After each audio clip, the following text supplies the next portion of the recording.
Hey everybody, welcome into the Flagship Podcast. We are going live today. I am Chip Brown of Horns247.com, joined by the managing editor of Horns247, Taylor Estes. Taylor, we are talking spring football recap today.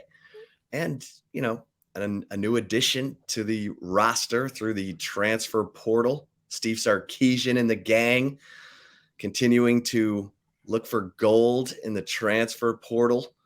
How are you doing? I am doing well, Chip. We've got a lot to get to. If you are watching live on the Horns 24/7 YouTube channel or the Horns 24/7 Facebook page, feel free to send us in some questions, comments.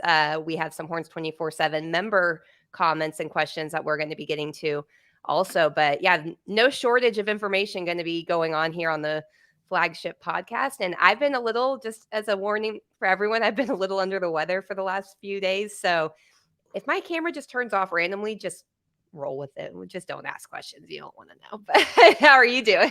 I'll just start talking more. Yeah. If As I if that's possible. Just kidding.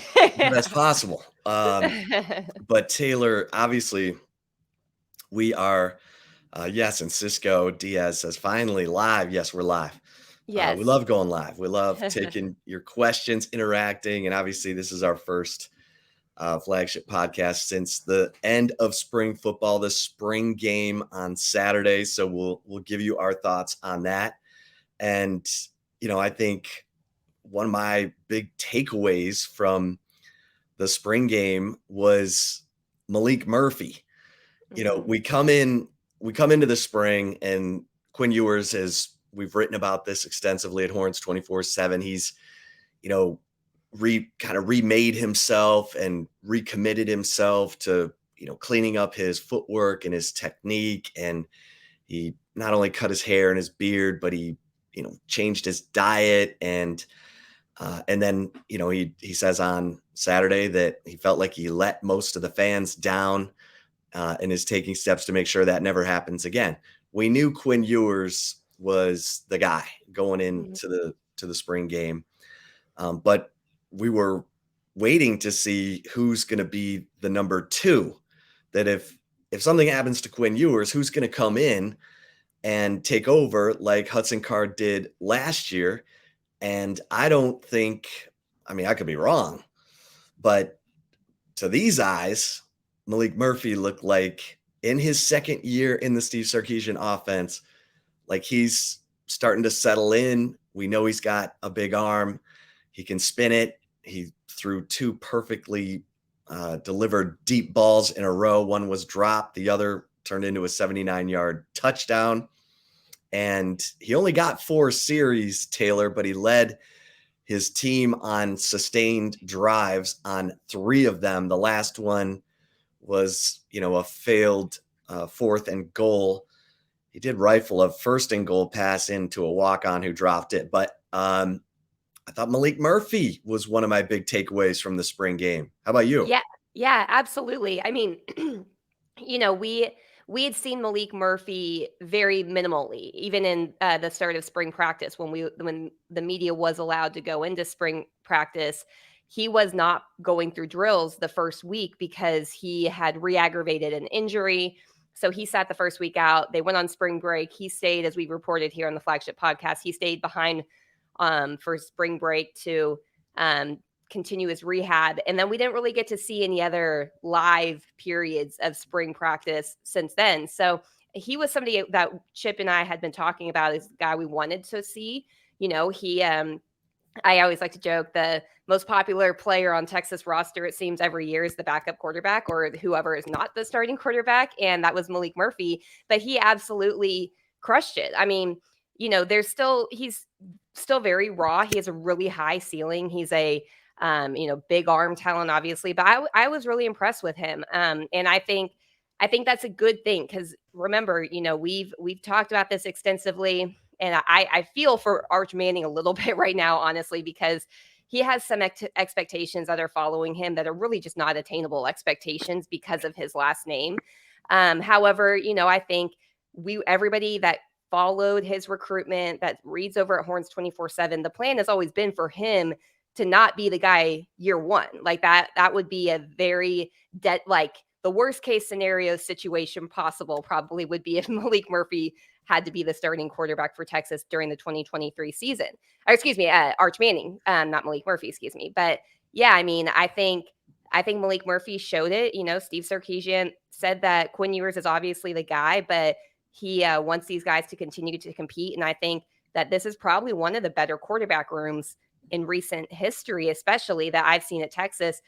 Probably going back to when, Sam Ehlinger and Shane Buechele were on the roster in the 2018 season. But Malik Murphy was impressive. I mean, you have to give him a ton of credit. I think Quinn Ewers obviously is playing really well. He played really well, answered a lot of people's questions. I think you saw his footwork improve in the spring game. He had a much quicker release and more purposeful, I think, when he was passing the football and not really, opening his hips and leaning back like you'd see him a lot doing during his freshman season in 2022. So this is a good QB room, and Malik Murphy absolutely impressed for sure, Chip. Yeah. And we've talked about his big personality, his natural leadership ability. He's got an engaging personality that brings teammates in. Guys like him. They want to play for him. And that's a big step. I mean, Texas we saw last year, we've talked about the importance of having a number 2 quarterback who can come in and win games for you. And look, Malik Murphy's a work in progress. The first thing Steve Sarkisian said after the spring game is for Malik Murphy to stay healthy. And that was his way of saying, look, man, for you to keep progressing, we got to have you on the field, because it wasn't just the ankle surgery after he broke his ankle in the state championship game. It was the scooter accident where he injured his wrist during the season last year. And then that, weird injury right before spring football. So I think Steve Sarkisian saying to Malik Murphy, hey, we need you to, treat your body like a professional, be ready, be available. You can't make the club in the tub, that kind of thing. And I'm sure Malik Murphy at 6'5", 235 probably thinks he's indestructible. And we know that's not the case. So right. It's I thought that was kind of interesting that Steve Sarkisian said, the top priority for Malik Murphy this summer and going into fall camp is to stay healthy. And so I think everyone's going to be watching to see how much more progress Malik Murphy can make. He needs to make a lot. Obviously, that was a vanilla situation. The 79-yard touchdown pass he threw was against a walk-on defensive back. The pass was to Jonte Cook, but the defender was a walk-on. All that. So, but what we're hearing behind the scenes is that Malik Murphy is making plays, that he's delivering the ball accurately. He's delivering it on time. He's been behind the second and third team offensive line. So there's still, he was having to make decisions under duress during spring football, but he did not get sacked in the spring game, Taylor. Quinn Ewers was sacked 3 times. Arch Manning was sacked 4 times. Malik Murphy was not sacked. Now, a sack in the spring game is touch by a defender. So, just some positives. If you're looking, that was the big question mark depth-wise about this football team is, okay, who's the number 2 quarterback? And Malik Murphy made a little bit of a statement. We know things can change. I always go back to the Colt McCoy, Jevon Sneed spring game where Jevon Sneed outplayed Colt McCoy. And by the time they returned from the summer for fall camp, all the players were telling Mack Brown, oh, Colt McCoy, it's Colt McCoy, it's hands down. And it was. And so don't read too much into the spring game. That's why you subscribe to horns247.com so that we can tell you what's going on during the summer workouts and who's actually progressing. But I thought that was significant. What did you think of Quinn Ewers in the game, Taylor? I thought he did well. I think I was looking a little bit more at his mechanics probably the most. So I wasn't necessarily focusing on everybody around him. I was talking to a longtime coach shortly after the spring game, and this coach commented about how improved his footwork was. And he said there were a lot of times last season, just like a lot of times you see any freshman quarterback, they open themselves up like this. They're not like really like intentful, purposeful with delivering the football, especially like deep ball passes. And I think Quinn Ewers' footwork looked better. He still has to progress too, especially now with Malik Murphy having a pretty good game too. People are going to be like, well, is the quarterback competition open now? And they've got to keep that noise, I think, outside of the locker room as best as possible. But I was impressed with Quinn Ewers. I think he's getting a little bit overlooked, I would say, a bit, or because Malik Murphy did play so well. I think people aren't really talking about Quinn Ewers as much, but I thought he played well. I thought he looked good. He was pretty on target for the most part throughout the game from what I saw and what I was like looking at. But what was your thoughts on him? Yeah, I thought both Quinn Ewers and Malik Murphy, a little bit of a slow start. Some of that was maybe the receivers, but then Quinn Ewers leads long, sustained drives to points. He had the the incredible catch by A.D. Mitchell, that Oh yeah, 13-yard pass in the end zone. A.D. Mitchell with the just extender elastic arm to pull that one down. But he also was the quarterback on the drive where Jaden Blue had the 31-yard touchdown run, and he hit Xavier Worthy for a 46-yard completion that set up the 1-yard touchdown run by C.J. Baxter. So I thought Quinn Ewers settled in and looked good, looked in command. He was more outwardly verbal and even, clapping encouragement to his teammates during this spring game. That's part of his new look is to be more outwardly vocal and, expressive with teammates.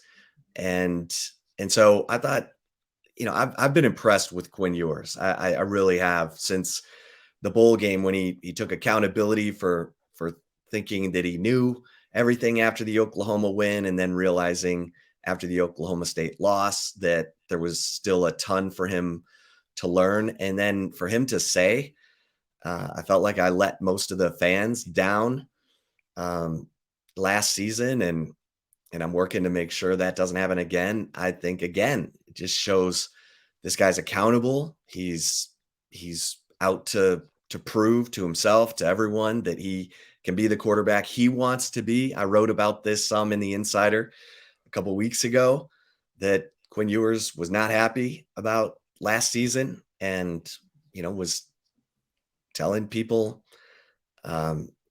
basically that he's on a mission to change that. So that's what you want to hear. And now you want to see it. And I thought we saw some of that in the Yeah. spring game. Yeah, I was going to say him taking accountability and acknowledging that he let the fans down. I don't think that should be overlooked by anybody. I think that because he has been so accountable, because he was very open about what he needed to correct after his first year in 2022, and then he did correct from what we've seen so far. Obviously, he's still got to improve, but you saw the corrections being made. And I think your quarterback, Quinn's a little bit different. He's not the rah type, right? He when we had his high school coach Riley Dodge on the Flagship Podcast a while back, he talked about that. He's a cool customer, a little bit, and sometimes you wanted to see him get fired up more than he did. But I think the thing with Quinn is, if you're the quarterback, especially at a place like Texas, you have to be accountable for what you're doing for the team too. And there have been quarterbacks I've covered in the past that there wasn't a lot of accountability. When there's a loss and a quarterback saying that he thought they played pretty well, I won't call out who this quarterback was, but there was one, and I will never forget that, because I was like, wait a minute, y'all lost. Like, you touched the ball every single time on offense and you lost, and you said that you played well. Like, I didn't like that at all. And you want to hear the accountability from quarterbacks. And I think that should not be overlooked by any fans, hearing that Quinn is taking full accountability. He's answering. He's making the changes necessary, and you want to see that continue. And I think the better Malik Murphy gets, the better Quinn's going to get. Honestly, I really do. And so this is a different, I'd say, scenario than what Texas has been at quarterback for the last several years. Yeah, and this is nothing against Arch Manning. And No, not at all. Yeah. this is really about Steve Sarkisian's offense. It is layered, it is verbose. Um, he goes out of his way to make the same thing look different. And that involves all kinds of motions and shifts, usually using the tight ends to try to help determine if the defense is in man or zone. It's a lot. And I thought Steve Sarkisian said it really well. There's a difference between knowing the play and knowing the concept behind the play and where his primary read should be, where his second read should be.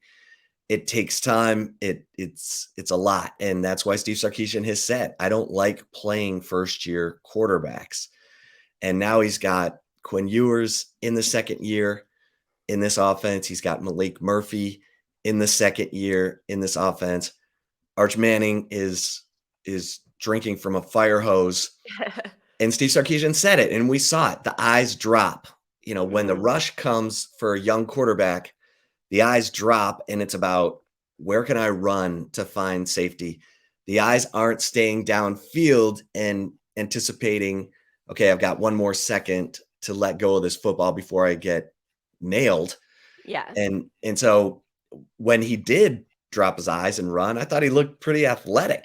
Yeah, I saw a lot of people be like, wow, that might be the most shifty Manning I've ever seen. Yeah, I mean, he's got some good feet. He's got some wheels on him, but he's a work in progress, and that's part of the reason. Steve Sarkisian's not going to talk about whether he's redshirting Arch Manning at this point. He doesn't have to decide. He can play in 4 games, and then Steve Sarkisian can decide.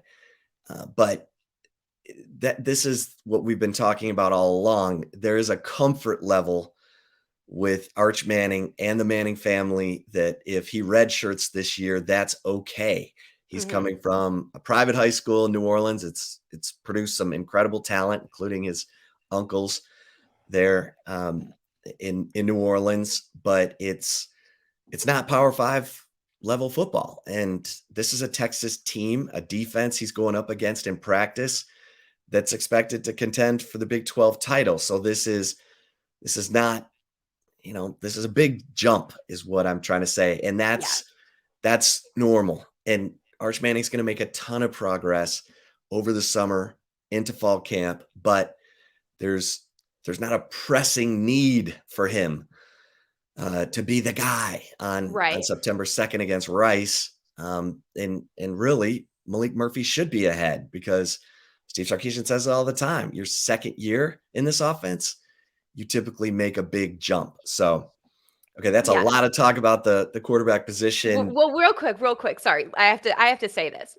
Did you see the New York Post article about how Arch Manning was outshined by his competition in the spring? I'm going to go on a little soapbox here and be like, the New York Post never needs to talk about Texas football, ever.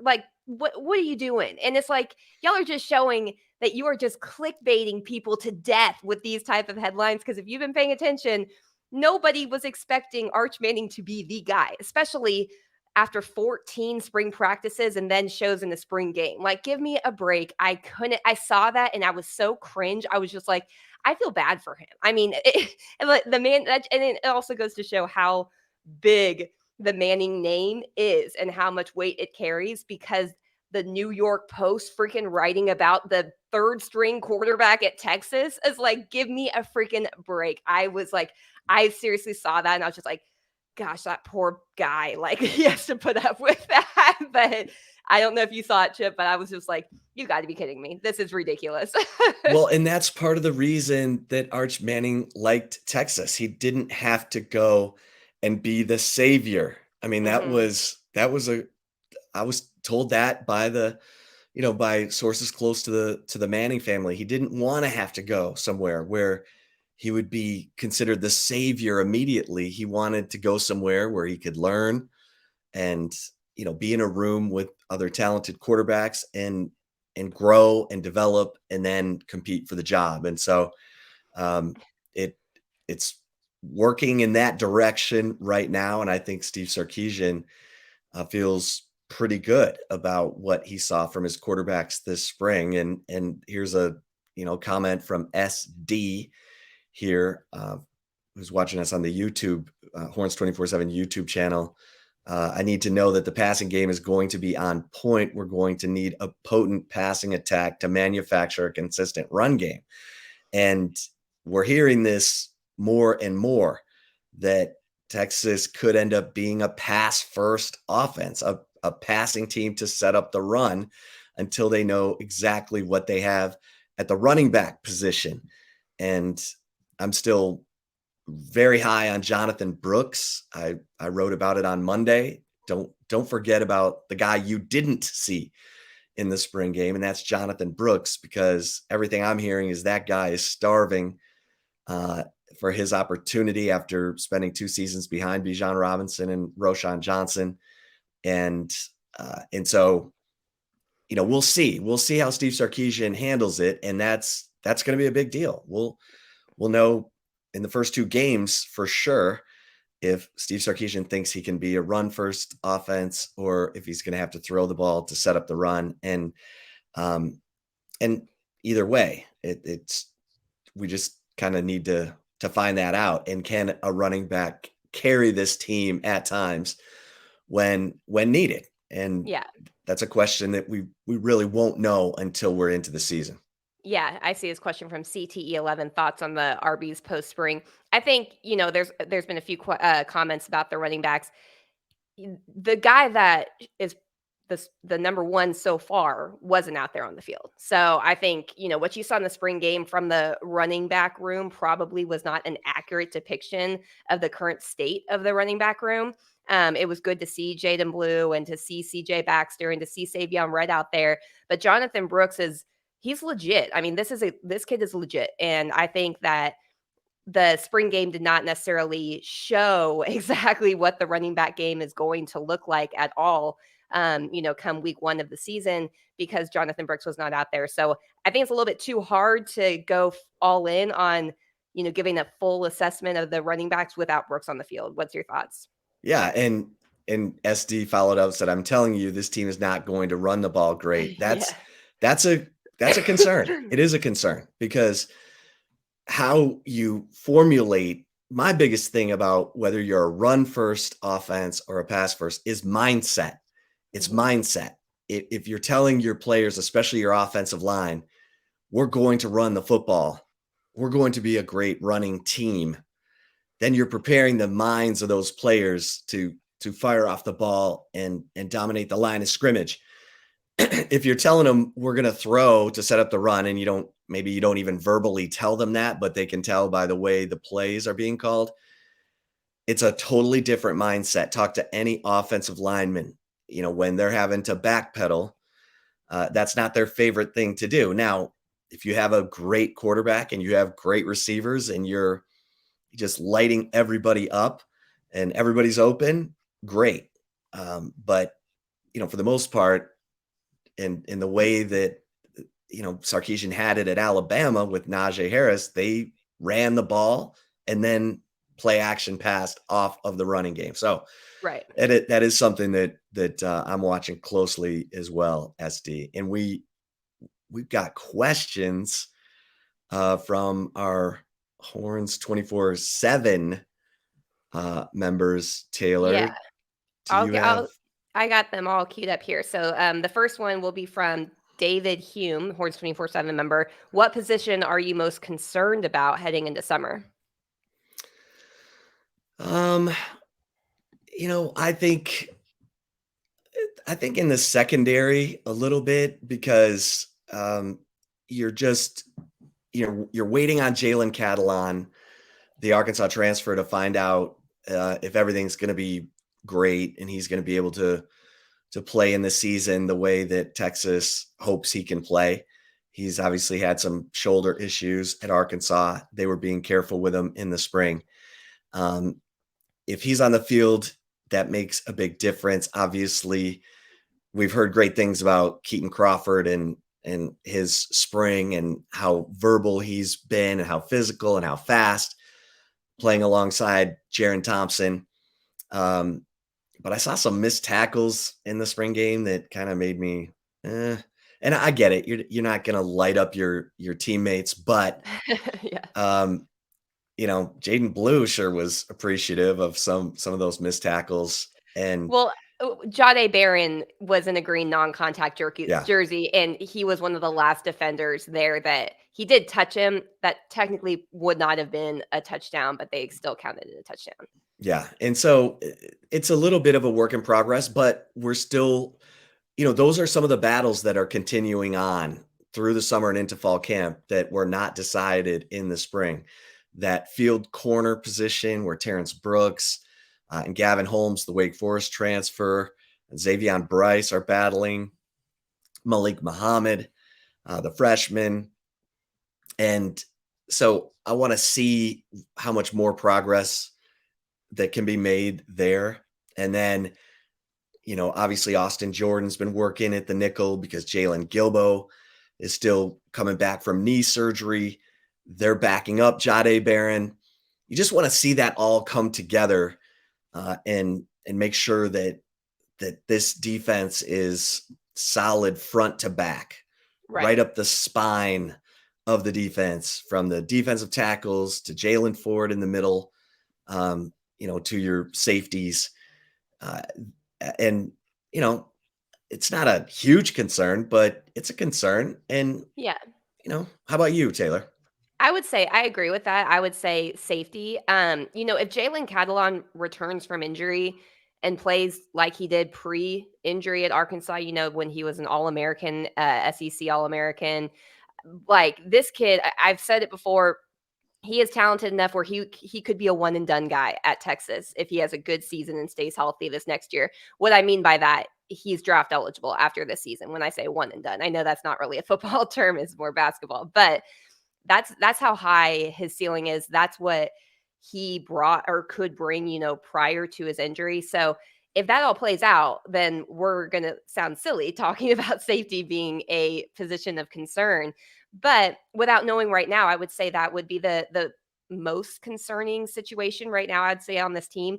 But I'm not fully in panic mode. Like, I'm not hitting the panic button, jump in the portal, get more safety help right now. I think it's just an unanswered question, right? And so I think that is fair to say that would be my biggest concern too.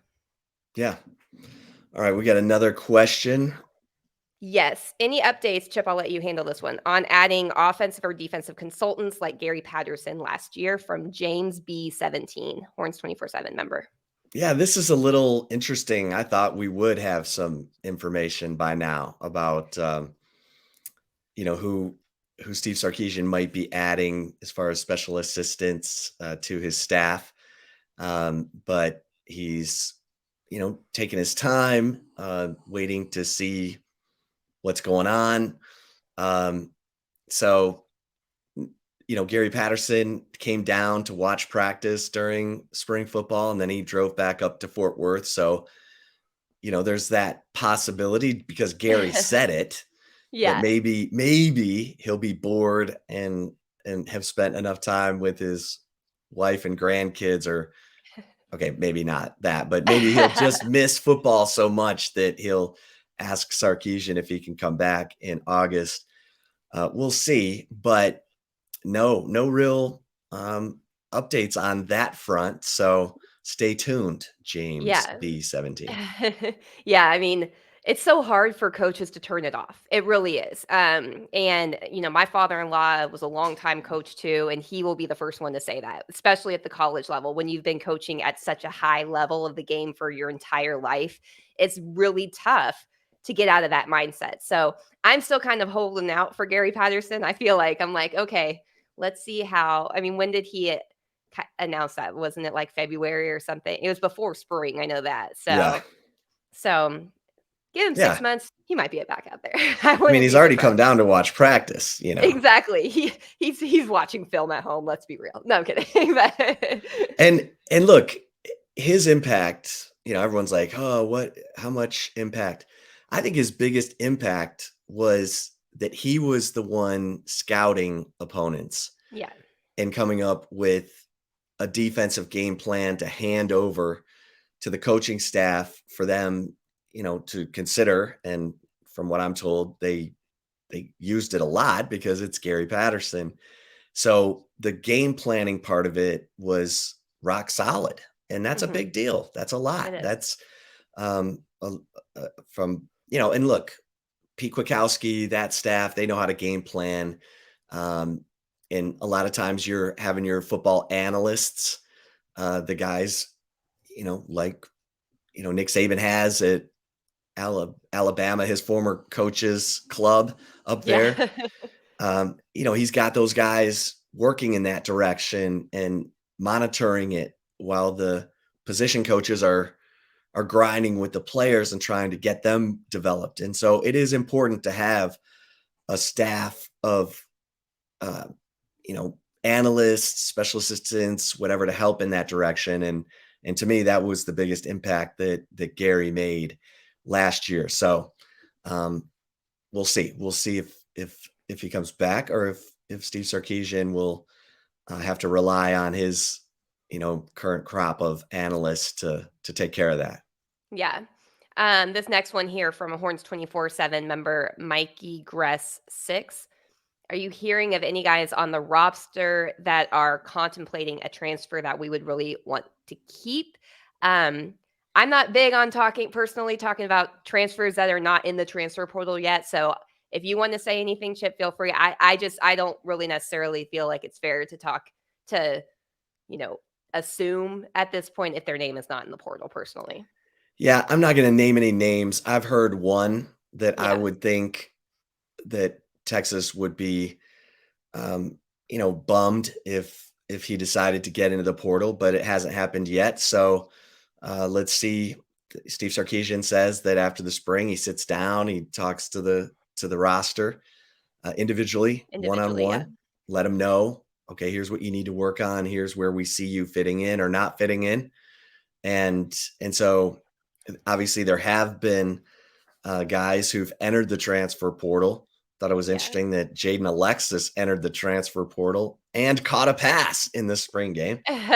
But Brennan Thompson, the track speedster at receiver who did get on the field as a freshman, is in the transfer portal.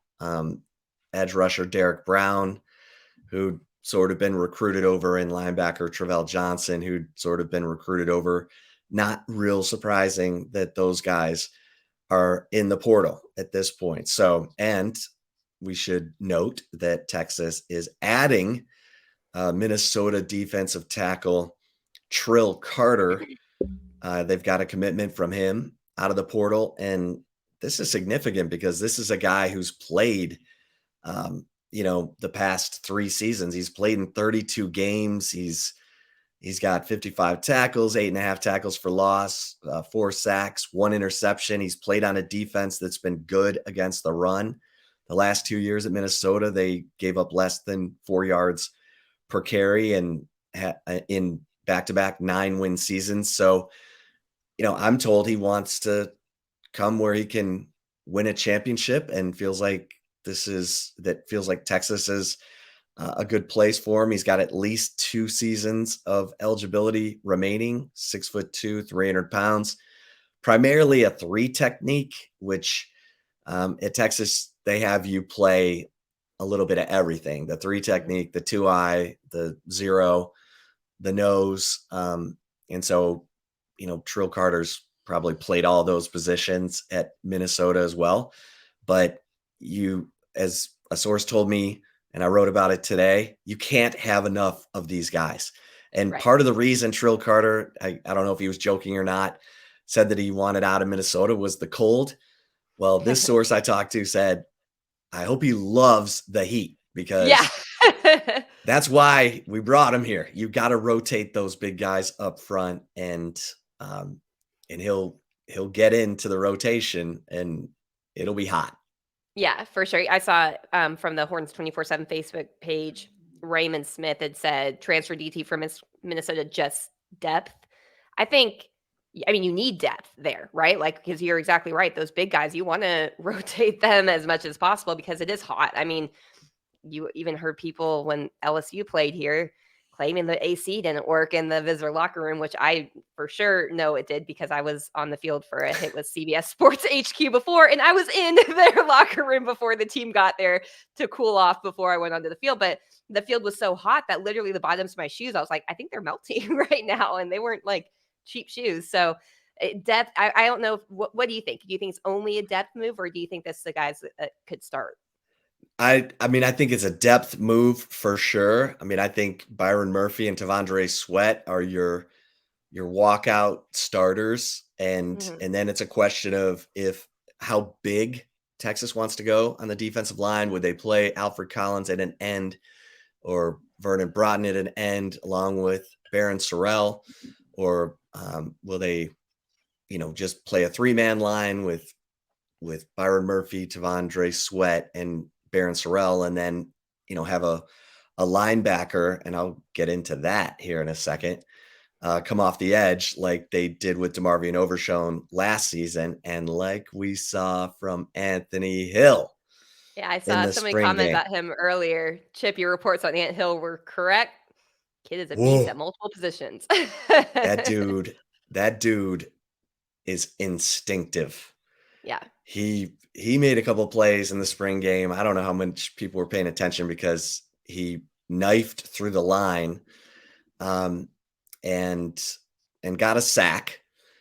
But he also had an opportunity to make a play behind the line and just barely missed it. But you can tell he got where he needed to go, and was like 3 or 4 yards in the backfield with a chance to make a play.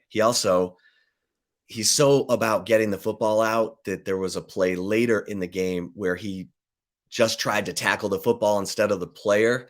And so, the guy, and like Anthony Hill was looking at his hands afterwards, like, how did I not get that ball out of his Yeah. hands? But this guy is, man, he's a playmaker. And I think they're really excited about him as a weak side linebacker at times, but also rushing the passer from that strong side. And I mean, everyone is talking about the plays this guy was making. So I think there's excitement about Anthony Hill. Texas trying to improve their pass rush.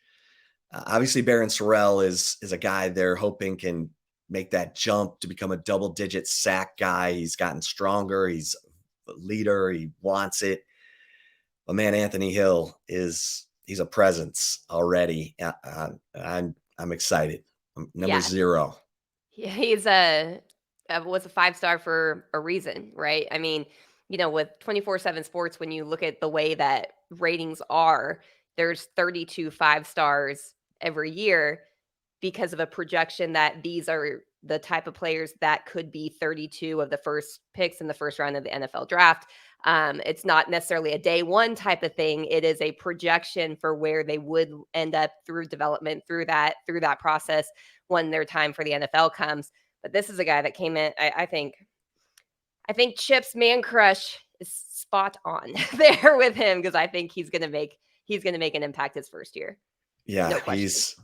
he's a he's a grown man and he gets it. He Yeah, gets he's not see ball, hit ball. I mean, he's a guy who understands the defense. He understands his role in the defense, how things are supposed to be funneled. You can't just, freelance and pick gaps. You gotta get your job done within the scheme. And he understands that. So I think the coaches are trying to temper expectations, obviously, because they want this kid to grow and develop and all summer and into fall camp. But I think they're very excited about Anthony Hill and Leonga Lafau, who also made some plays in that spring game that you're like, okay, I see you. yeah. I see you, number 18. And that's a spirited competition right now. Uh-huh. When you look at David Benda, you look at Mo Blackwell, Leonga Lafau, Anthony Hill, they're they're pushing each other, and that's what you want. Yeah, no doubt. I'm going to go to a question here from Horns 24/7 member DMan72595. If you missed it, Texas did put out some early renderings of the new practice facility. If you've been a member at Horns 24/7, you have been hearing about this practice facility from Chip Brown for the last, 2-3 years, I think, that Chip has been constantly reporting this. And now everyone's like, oh, that's where the new practice facility is. Like, yeah, Horns 24/7 members knew that 3 years ago. But D-Man 72595, has there been any early feedback around the team on the early renderings of the new facility, especially around the younger players who might spend time there before leaving? Oh, I think everyone's excited about this because it's huge. I mean, this is a perfect example of being aligned as a university, from the regents chairman to the president, Jay Hartzell, to Chris Del Conte. They wanted to get the practice facility closer to DKR. They are moving the School of Social Work to do so.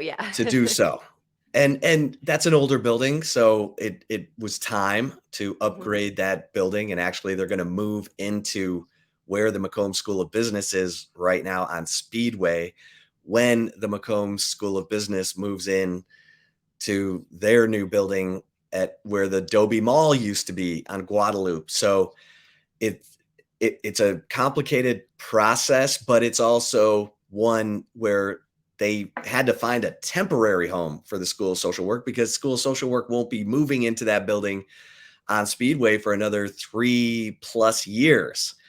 And this is going to be a gradual process. They're probably not going to have it ready until the 25 season, unless something crazy happens. But, who knows? Maybe it gets expedited with the move to the SEC, but they're going to go underground if you walk on campus, there's a hill.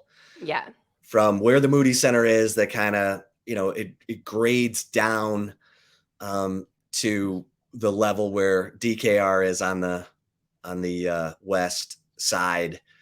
And so they're going to go 60 feet, not fully 60 feet, but the roof line of the indoor practice facility will be the same as the basketball practice facility and the Moody Center, because they will go, I think, 20 feet underground to make it look super clean and not clunky like some of these campus indoor practice facilities you see, where it's like, oh my God, it just, takes over the skyline of your athletic property. But a bubble.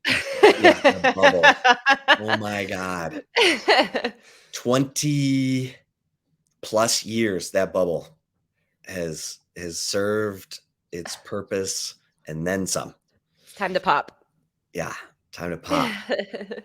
And the bubble is 45 feet high. So if that tells you, they're adding another 15 feet, you can punt in there and actually, work like a real football team. You'll have more space than in the bubble. Remember, we couldn't watch practices in there because the sideline is so tight to the edge of the bubble. It's not safe. Yeah. There was sometimes Mac Brown allowed us and Charlie Strong allowed the media in if they had to practice in the bubble because of rain or whatever. Once Tom Herman got there, they're like, nope, if we're in the bubble, no media. And Steve Sarkisian's done the same. So, yeah. But it was tight. It was. I mean, it's a safety hazard, not just to the media, but for the players too. I mean, you don't need cameras out there for players to run straight into because they can't get out of the way because there's no sideline to get out of the way. So it makes sense. Yeah. I guess Mac and Charlie didn't care about us that much, I guess. They probably wanted us to get hit. They're like, take him out, take him out. Don't worry about those clowns over there. If you have run out of bounds, just take them out. But yeah, it'll be a $70 million facility, and you'll have your outdoor practice field. And it's I don't know, 100 yards from the south end of DKR. Once you walk past the student rec center, Taylor, easy walk for the players to go to practice. And now you've got your whole athletic complex right there all pulled together. The Denius Fields were over at the corner of Red River and Dean Keaton, and it was a bit of a walk. I mean, and they took buses. And I was gonna say, or a bus trip over. Yeah. It was always clunky. And from what I hear, they're gonna let the I think the intramurals at Texas have those fields. Right now, intramurals are like way out at Whitaker. Yeah, off At like like 55th. 51st and Guadalupe. So 51st, yeah. So yeah, that there is excitement around that. And that's a big piece of the facility renovation that Chris Del Conte has wanted to get done, but couldn't because they had to find a place for the School of Social Work. I'm sorry to laugh. I just saw a comment from Raymond Smith on the Facebook page. I don't know if I should say it or not. Oh, go ahead. Please, no uterus from Skyview. Yeah. The mooterus, as I like to call it. Yeah. Sorry. Yeah. In hindsight, I like that personality there. Yeah, in hindsight, there are probably two things they'd like to redo about the south end of DKR. Maybe the mooterus, and also allowing the fans who sit in those club seats to go downstairs and watch the team come out of the tunnel through those glass windows like they have at Jerry World. Yeah. Because they want to be down there where they can see the players right up close instead of sitting in their seats and watching them, run out like all the other fans. They're paying for this special privilege to be down in that bar.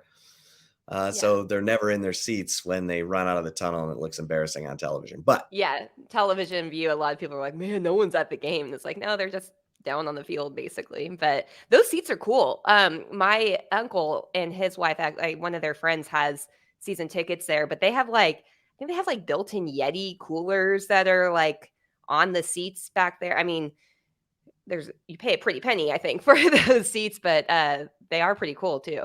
Yeah. Oh yeah. Have you seen those? Yeah. Yeah. Like the Yeti coolers that are in there and whatnot. But oh yeah.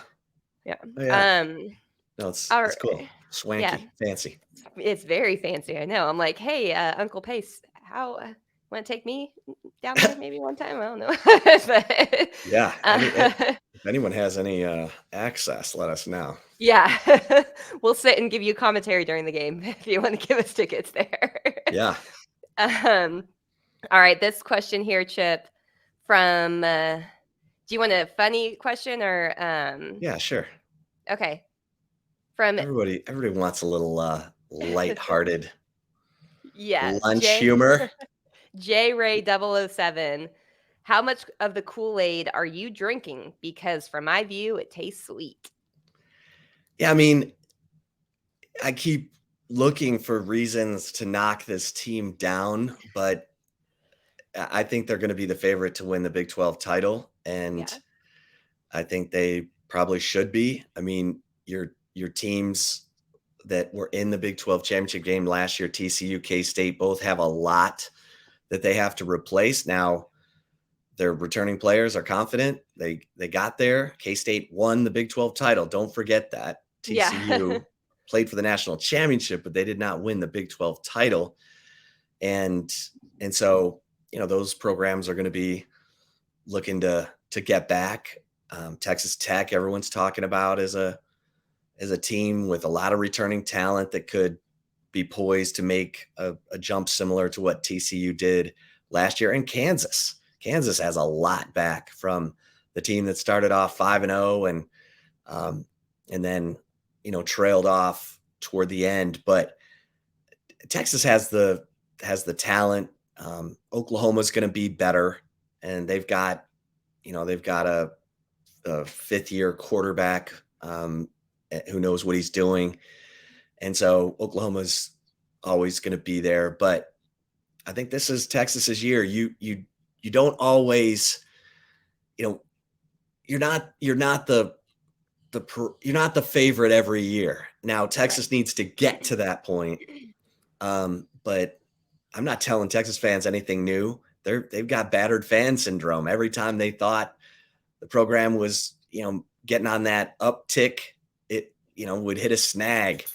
And I think this is definitely an uptick year. And I think these players believe it. Now we'll see. They got to go. They got that Alabama game sitting there September 9th in Tuscaloosa. That'll have their attention all off season. So, I mean, they got to get better, but yeah, there's some Kool-Aid out there. Yeah. And I think, when Chip said, you want to find something to kind of knock this team, it's not because we're trying to be like negative or anything like that. I think it's just we're used to it not any hype seemed to be kind of deflated, like they're about to do to the bubble. But yeah, I agree. I think that it's hard to find something really, really alarming about this team. I've never said that. And I've said it on the Flagship podcast before, and I'll continue to say it. In my career covering Texas, I have never been confident or bold enough, and I'm glad I wasn't, to do this, to ever say that Texas should be contending for a Big 12 title. They proved that wrong in 2018 when they played against Oklahoma in the Big 12 championship game, but still didn't win it. It's hard for me not to say that this is the year that Texas is going to play for and possibly win a Big 12 title. And I've never said that in, I don't know how many, I think I've been on the beat 11 seasons, and that's never come out of my mouth for a reason. And now I do feel confident in that. So I guess we're guzzling that Kool-Aid right now, Chip. Surprised our skin tone hasn't changed to orange, I guess. But yeah, well, there aren't many years where Texas has beaten Oklahoma, not to mention 49-0. Yeah. And Oklahoma had no doubt carried the flag for the Big 12 for the past decade, while Texas was off, firing coaches, hiring coaches, firing coaches, hiring coaches, and, acting like a turnstile. And so, now Texas has gotten over on Oklahoma, which had a significant coaching change, a surprise, when Lincoln Riley left to go to USC. And so, I've said it here before, Steve Sarkisian was hired in part by Texas to match wits with Lincoln Riley, and Lincoln Riley's gone, and Steve Sarkisian, lost to Lincoln Riley in a heartbreaker 2 years ago and absolutely throttled Brent Venables last year. And I don't know what's going on at Oklahoma State. I mean, they're still losing guys to the portal. So I just think it's shaping up for Texas for sure. Yeah. Well, and speaking of Oklahoma, this question here from Horns 24/7 member Liberty Horn, way too early thoughts about the Bama and OU games and how Texas is matching up there. Well, I think Texas showed last year that even, with Bryce Young at quarterback, that they could go toe to toe with the Crimson Tide. And I think Steve Sarkisian feels confident about, he still knows some of the personnel there. And I think Texas will be confident going to Tuscaloosa. Is it Jalen Milroe at quarterback, the former Texas commit, who's not nearly the passer that Bryce Young was? He's more of a guy who beat teams with his legs last year. He's got a lot of improvement to make, but I think Texas has the guys in the trenches to compete with Alabama, and that's saying a lot. And so, I mean, when Will Anderson, a true freshman shut down Will Anderson pretty much in that game this past year. He's gone. Yeah. That true freshman's a beast of a sophomore this year now, Kelvin Banks. Yeah. And Kelvin Banks is back, and Will Anderson's going to the NFL. So I think I expect Texas to be very competitive in that game. Mm-hmm. And, based on what we saw last year with better talent. And look, Alabama's always got dudes, but I think Texas will be competitive in that game and have a chance to win it. So I think this is a prove it year for Texas. They got to prove that they're a program that's ready to get on the big boy level. You look at the preseason rankings, it's Ohio State, Alabama, LSU, but Texas is in a lot of people's top 5. So, Now they got to prove it. Yeah, for sure. And, you know, that's week 2 of the season. So you're going to learn, I think, a lot early on. It also probably helps, that Sark and his coaches had some familiarity with that roster that Alabama had last year. They will have some still, I think, a little bit going into this year, not as much as last year. But yeah, I think Texas was 1 point away from, or 2 points away from beating Alabama last year. And at the time, Alabama was the number 1 team in the country. So they were, and Texas was not even ranked, I don't think. Right? Didn't they jump into the rankings after losing to Alabama? That goes to show what people think about Alabama and how impressive Texas was in that game to go from, 1-1 record unranked to being ranked in the top 25 after a loss. So I agree. I think, and I don't know about OU. I'm like, OU's in that weird year where I feel like no one's talking about them. And I haven't even looked into it really either. And so I don't know what to think about that, but Sark knew what he did was doing last year against OU. So I don't know. I think they can be competitive for sure in both. Yeah. And how about some love for Bert Auburn? He had 2 kicks that were phenomenal that ended up not mattering or factoring into a win. He kicked the 49-yarder against Alabama with 1:29 left to put Texas up, 19-17? Yeah, I think so. And then he had that 48-yarder at Texas Tech to force overtime. So, right as time expired. So, give some love to Bert Auburn because he showed you he can come through and clutch situations, and he didn't get credit for those because Texas ended up losing those games. But people have asked, what are you concerned about special teams? Well, I think Bert Auburn showed you in those 2 games that he can get it done. And I asked Steve Sarkisian about his punter, who's not even on campus yet, Ryan Sanborn from Stanford. He's like, I've watched him punt the last 4 years. We're fine. We're good. Yeah. So. And he has one of the best special teams coaches in college football, also leading that unit as well in Jeff Banks. And Xavier Worthy still looks like he's the punt returner. Jordan Whittington backing him up. And then you saw Jaden Blue taking over for Roshan Johnson back there on kickoff return. So Jaden Blue. Something to watch for sure. All right, this one, I think this is one of our last questions, actually, from Horns 24/7 members here. From Horns 24/7 member Ramos OC 88. Do you think? I think I'm cut off part of this question, but hold on. Sorry about that. I don't know what he's talking about right there. Just give me 1 second. Sorry about this, guys.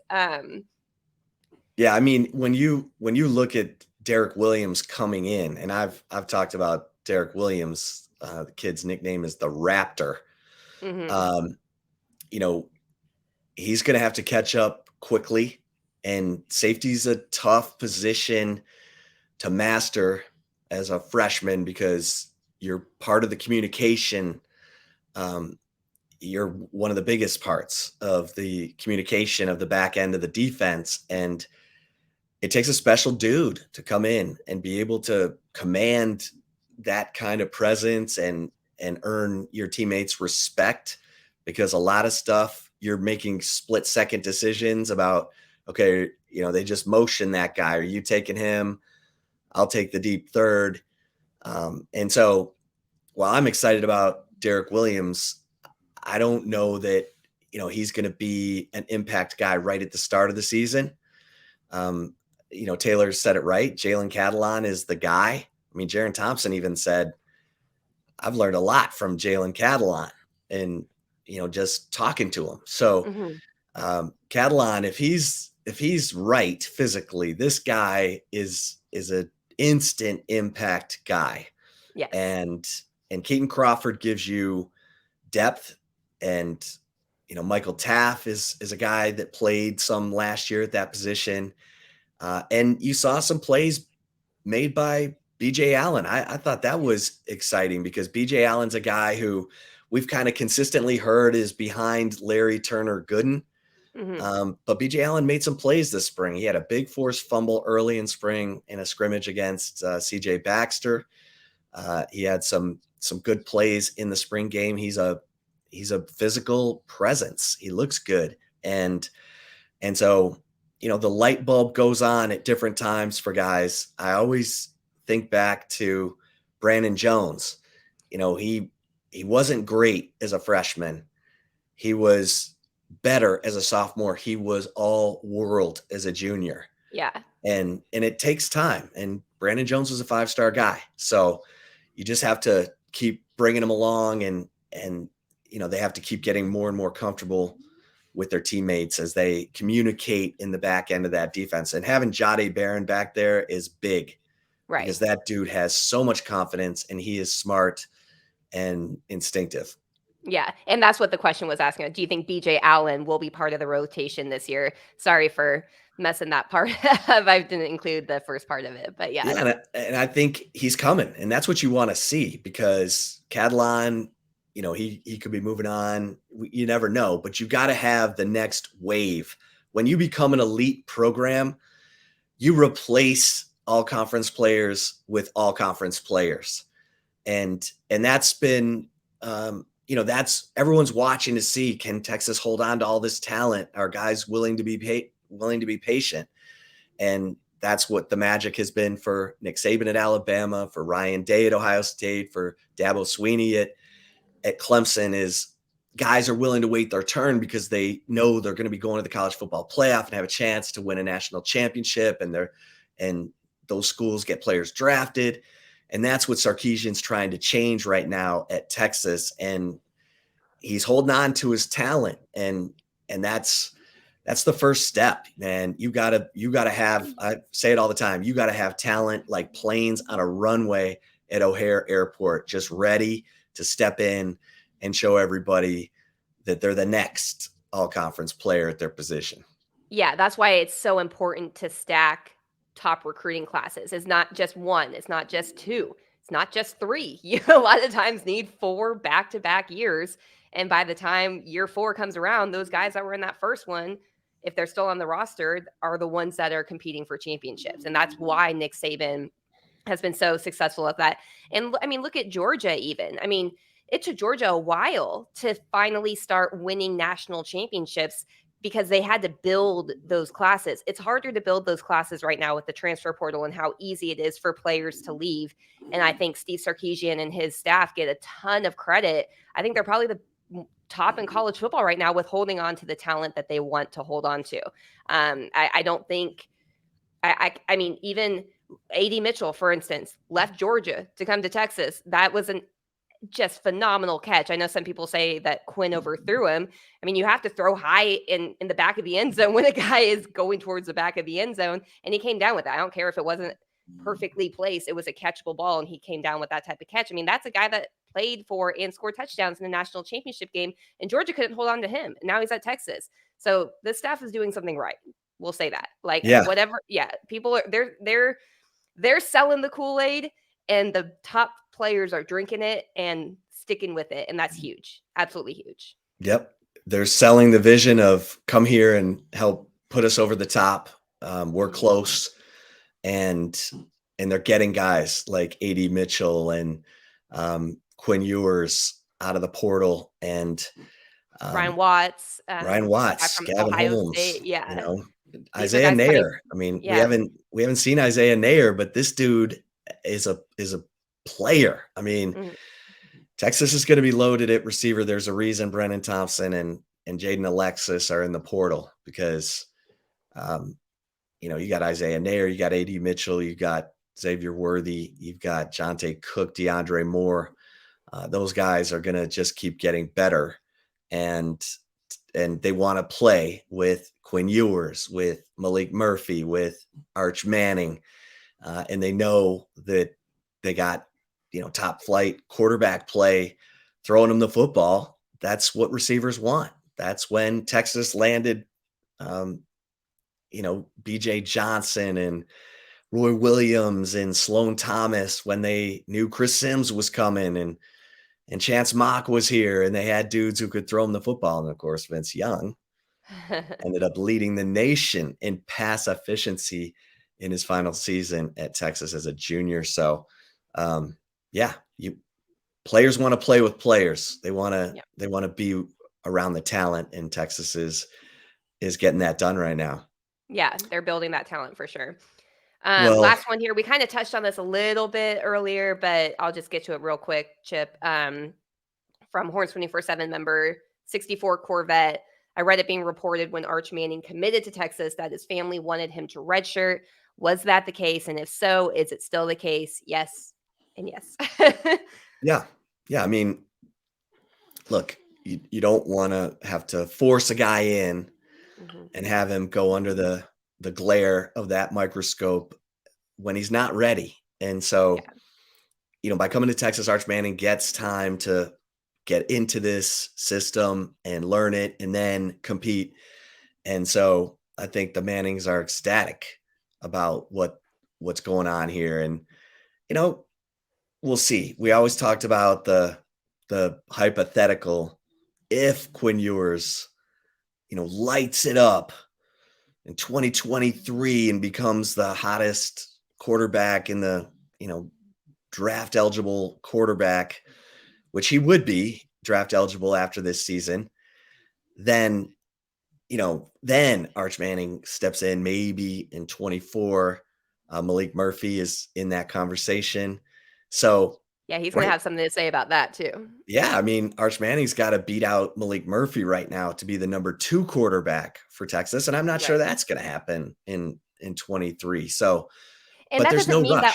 Exactly. And that does not mean that Arch Manning is a bust or anything like that. I mean, again, going back to the way that 24/7 handles 5-star ratings, they give it out on a projection of where they will be as a future draft pick. That is why if you look at any recruit profile, it will say NFL draft projection and it'll list rounds.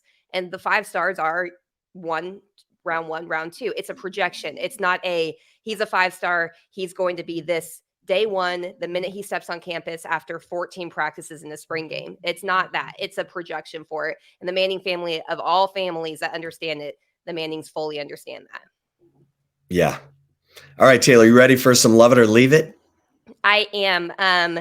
If you're watching us live on Horns 24/7 YouTube channel, we will continue over here. If you're listening to the recorded version, we're going to take a really quick break, but stay tuned. We have plenty more football talk coming up in Love It or Leave It. We'll be right back. But going on here on the YouTube channel and on the Horns 24/7 Facebook page, we will roll on. You ready for my first one? I'm ready. All right.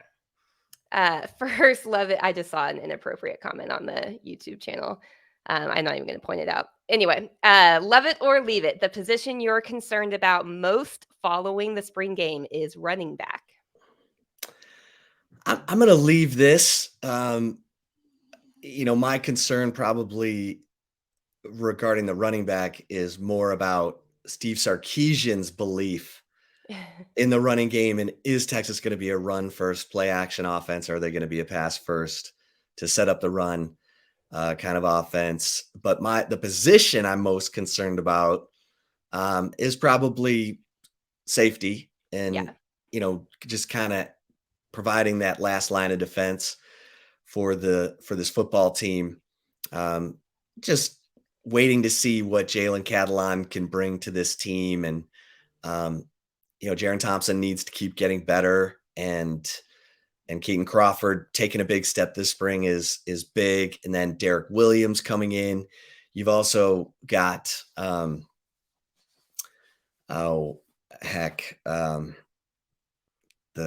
2 freshmen who will also be coming in. Roberson and Warren Roberson and oh my gosh, who is the other guy? I'm trying to think off the top dad of my head. Played for Gary Patterson at TCU. I can't believe I'm sorry, I'm looking real quick. I have to look it up. Jelani McDonald. Yeah, Jelani McDonald. That's right. Those guys coming in, they're big time players. I mean, Gary Patterson told me keep an eye on Jelani McDonald because his dad was fierce as a player. And so there's a lot of excitement. There's a lot of talent. It's just, how does it all come together going into the 2023 season. Taylor, how about you?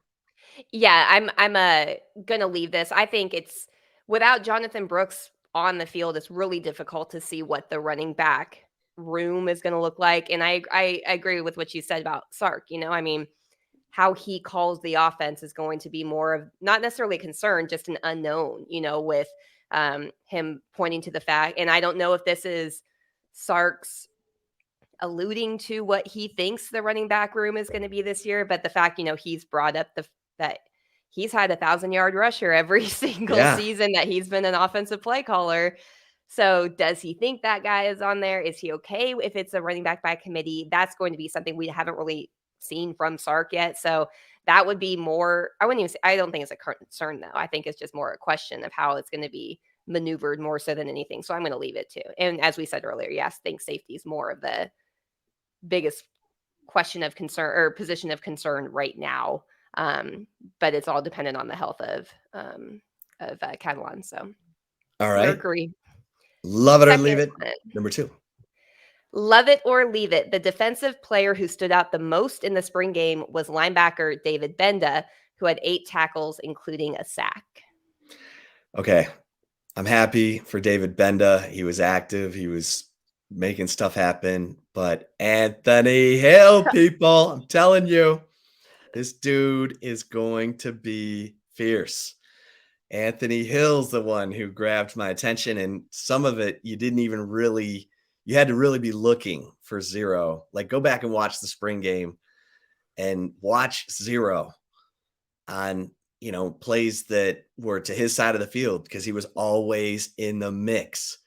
And I don't want to build this guy up too much, but I'm gonna leave this. No offense to David Benda, because Texas needs him to be a big time player at that weak side linebacker position.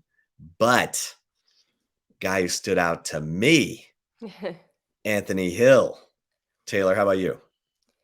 You know how much I hate agreeing with you on everything, but I agree. I think, and it's easy also, I think, for us to be looking for Anthony Hill a little bit more than some of the returning guys, because we haven't seen him in live action. We've seen him in practice, but we don't see scrimmages, So this was our first opportunity to see these guys in full pads going full speed, both sides of the ball against one another. So I'm going to leave it. No offense to David Benda. I totally agree with what you say. He needs to come on. But Anthony Hill is just one that is hard. When you're looking for it already, then it's really hard not to point to him being somebody that stood out the most, especially when he played as well as he did. So yeah, I'm gonna leave it too. Yeah, he's gonna be coming off the edge, folks. And everyone's like, oh, who's gonna be the guy opposite Baron Sorrell? Is it Ethan Burke? Is it Justice Finkley, Colton Vaz? Number 0. Yeah. Don't you worry. Yeah, for sure. All right. Love it or leave it, number 3. And this is a good comment here from David Williams on the YouTube channel. BJ Allen, Brian Allen, Adonai Mitchell, and most importantly, Malik Murphy stood out the most to them.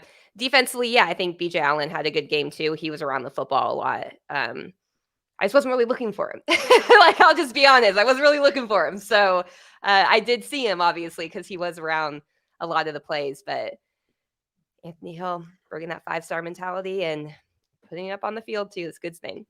Yeah. All right. Yeah. And BJ Allen, number 7. He had a good spring. He definitely did. He did. Yeah. All right. Final one for you. Love it or leave it. Texas has a number 2 quarterback who can come in and win games after seeing Malik Murphy in the spring game. I mean, I don't know if I can love this just yet, but it sure looks like they have the makings of a number 2 quarterback who can come in and win games. He looked great in the spring game. We mentioned that, but there, obviously it was the spring game. He's throwing a 79-yard touchdown pass to a receiver who's being covered by a walk-on. No offense to the walk-on, but that's not what you're going to see against Alabama. The good news is Malik Murphy is so confident in his own abilities, and he is driven. I mean, this guy He wants to be great. And I think he kind of loves the fact that no one's talking about him. It's all Quinn Ewers, it's all Arch Manning, and Malik Murphy's like, I'm learning from Steve Sarkisian and I'm going to get better. And Yeah. I'm bigger and stronger than those dudes. So don't sleep on me. If I'm the Kool-Aid drinker, if I'm the just jumping on the bandwagon, I would love this. I'm going to leave it just for the sole purposes that I haven't seen Malik Murphy in a game yet. Right. And how he handles game action. But man, it looks like Texas is headed in that direction with Malik Murphy. Taylor, how about you? I'm kind of torn a little bit because I think Malik Murphy, depending on the game, right? Who are we talking about them playing? If you're talking about Rice, yeah, maybe so. You know what I mean? If you're talking about Alabama, I don't know. And so that's where I'm a little torn. I'm tempted to leave it just for if we're talking about any game on the schedule, I think you have to leave it because I think that's putting a little bit too much pressure, even more so on him at this point after a limited amount. You guys have to remember Malik Murphy, while he was on campus, his whole true freshman season was an early enrollee. He was not in practice. So this spring, and he missed the first week of spring practice this year. So he's very, very, very, very green. I liked what I saw from him. I really did. I've been wanting to see that big arm that we've heard all about. I wanted to see the ceiling that the recruiting analysts that covered him in high school out in California saw from him on a consistent basis.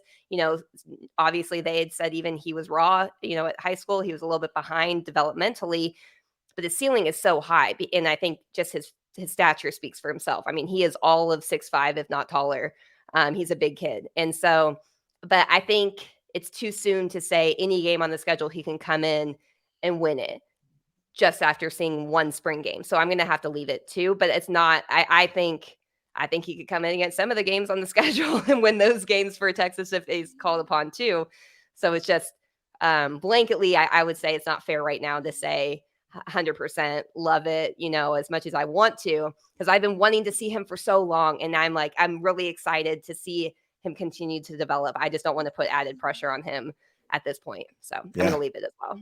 Yeah, he's a fascinating figure in this storyline because he is, his personality and his ability to lead reminds me a little bit of Vince Young. They are so different from a talent standpoint, but from their personality and the way that they just carry themselves around their teammates, that does remind me a little bit. Vince was the guy playing the hip hop music and mystical and making sure that the music was blaring out into the tunnel of the Cotton Bowl so Oklahoma could hear it and see them dancing, when Oklahoma had to go out first in 2005.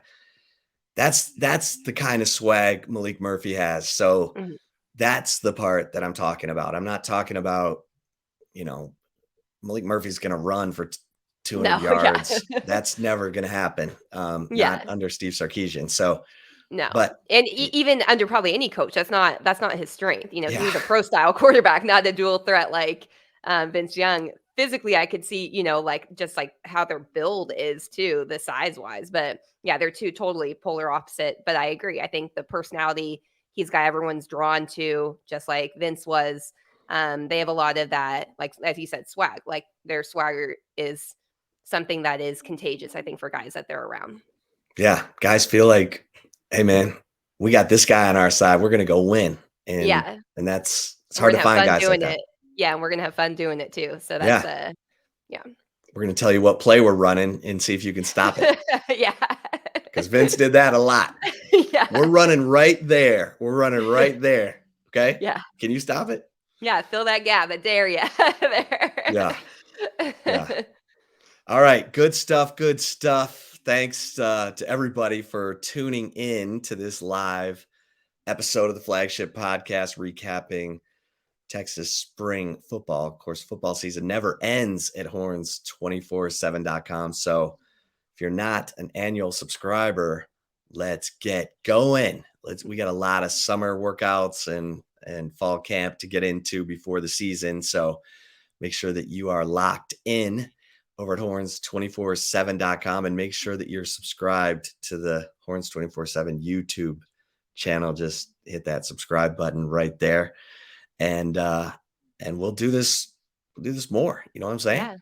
Yeah. Yeah. That's what we do. So for Taylor Estes, I am Chip Brown. Thanks again so much for listening to and watching the Flagship Podcast. Until next time, we'll see you over at horns247.com. Stay safe and keep the faith.